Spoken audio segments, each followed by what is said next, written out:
Hello my YouTube family, ఎలా ఉన్నారు అందరూ? నేనైతే చాలా బాగున్నాను.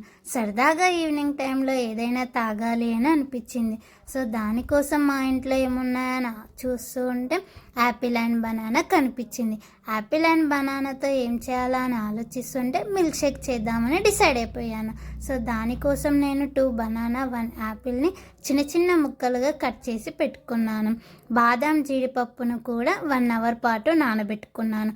తర్వాతకు ఒక మిక్సింగ్ బౌల్ తీసుకొని నానబెట్టుకున్నటువంటి బాదం జీడిపప్పును యాడ్ చేశాను. 2 డేట్స్ దాన్ని గింజలు తీసేసి యాడ్ చేశాను.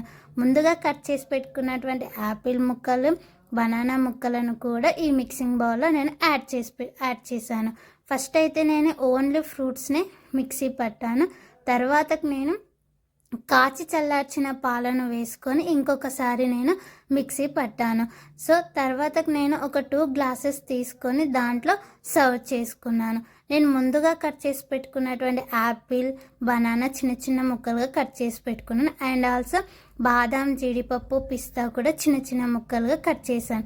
తర్వాతకు మిల్క్ షేక్ గ్లాస్లో సర్వ్ చేసుకున్నాక ఈ ముక్కలన్నీ, జీడిపప్పు ఇవన్నీ దీంట్లో యాడ్ చేశాను.